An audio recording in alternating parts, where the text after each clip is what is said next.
This episode is going to cover and deal with the issue of the difficulties people face unplugging their network of friends and loved ones when it comes to this type of information. I get emails all the time from viewers and subscribers complaining that they find a high level of difficulty in communicating this type of information and this type of what people call conspiracy to their network of friends. They tell me how people reject this information. People fight it, people laugh at you, people call you crazy, call you names. And this is very common when it comes to this type of thinking and this type of knowledge, and I faced it. I assure you that everyone else who delved into this realm of research has faced it. When I first started looking into this stuff and discovering this stuff and realizing what is wrong with the world, I felt like it was my obligation to tell and convince everyone around me of this new type of information that I have come across. But in essence, years down the line, I've learned that it does not work this way. A lesson comes to mind, and this is an ancient Chinese lesson where when teachers wanted to teach knowledge, they used to tell their students that when someone is thirsty, you give them half a cup of water. If they remain thirsty, then you supply them with the second half. This means that first, when someone needs to acquire knowledge, he first has to be thirsty for it. And only after his thirst has been communicated to you, you supply them with half a cup of water. You don't shower them with a full gallon of water, because this is only going to push them away. You give them half a cup. If they ask for the second half, you supply it to them.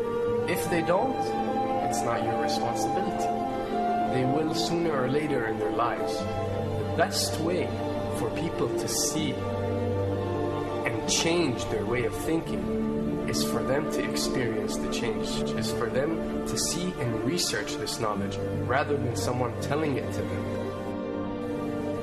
So if you do care about someone, or if you do want to share this information, you got to be very subtle. You got to do it in a smart way, and you got to bring the person in. Ask them questions instead of supplying the answers. You're sitting watching the news with your friend, and he's talking about certain situations being broadcast on the news. Ask him, why do you think this is this way? Why do you think these stories are covered? Through such type of discussion, rather than preaching, you will build a certain level of trust or a level of comfort between you and the desired listener. And this can help you now to take it to the next step, which is to facilitate ways for him or her to achieve or receive the knowledge that you find valuable. Then the ones who are ready to see and the ones who are ready to be unplugged will do so.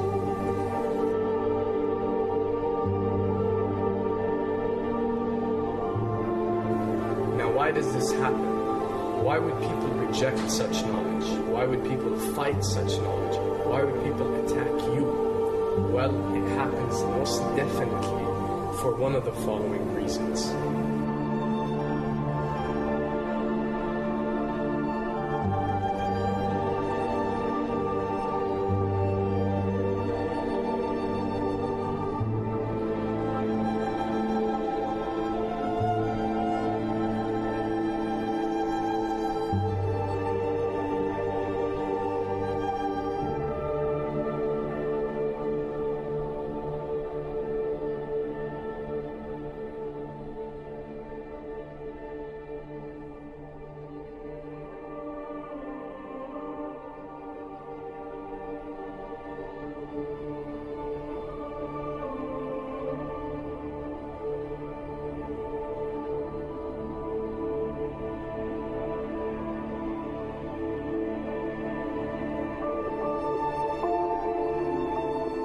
Have to understand, most of these people are not ready to be unplugged. And many of them are so inert, so hopelessly dependent on the system, that they will fight to protect it.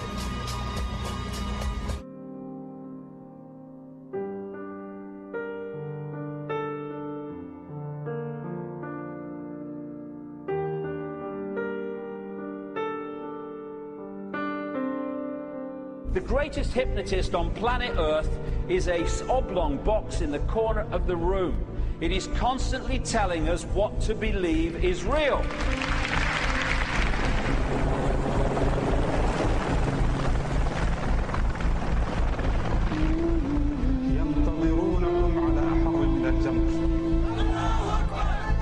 If you can persuade people that what they see with their eyes is what there is to see, you're gone. Because they'll laugh in the face of an explanation that portrays the bigger picture of what's happening. And they have.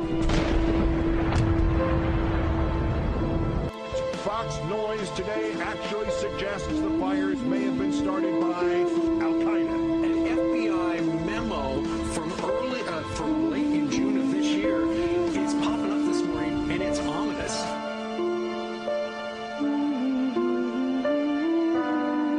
Those who oppose this vital tool in the war on terror need to answer a simple question.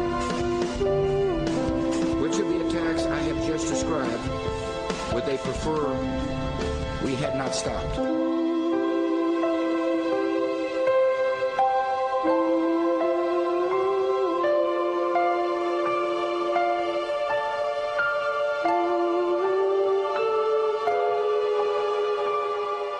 You people and 62 million other Americans are listening to me right now because less than 3% of you people read books. Because less than 15% of you read newspapers. Because the only truth you know is what you get over this tube. Right now, there is an entire generation that never knew anything that didn't come out of this tube. This tube is the gospel, the ultimate revelation. This tube can make or break presidents, popes, prime ministers. This tube is the most awesome goddamn force in the whole godless world. And woe is us if it ever falls into the hands of the wrong people. And when the 12th largest company in the world controls the most awesome goddamn propaganda force in the whole godless world, who knows what shit will be peddled for truth on this network. So you listen to me. Listen to me. Television is not the truth. Television is a goddamn amusement park. Television is a circus, a carnival, a traveling troupe of acrobats, storytellers, dancers, singers, jugglers, sideshow freaks, lion tamers, and football players. We're in the boredom-killing business. So if you want the truth, go to God. Go to your gurus. Go to yourself. Because that's the only place you're ever going to find any real truth. Man, you're never going to get any truth from us. We'll tell you anything you want to hear. We lie like hell. We'll tell you that Kojak always gets the killer and that nobody ever gets cancer in Archie Bunker's house. And no matter how much trouble the hero is in, don't worry, just look at your watch. At the end of the hour, he's going to win. We'll tell you any shit you want to hear. We deal in illusions, man. None of it is true. But you people sit there day after day, night after night, all ages, colors, creeds. We're all you know. You're beginning to believe the illusions we're spinning here. You're beginning to think that the tube is reality and that your own lives are unreal. You do whatever the tube tells you. You dress like the tube. You eat like the tube. You raise your children like the tube. You even think like the tube. This is mass madness, you maniacs. In God's name, you people are the real thing. We are the illusion. So turn off your television sets. Turn them off now. Turn them off right now. Turn them off and leave them off. Turn them off right in the middle of the sentence I'm speaking to you now. Turn them off.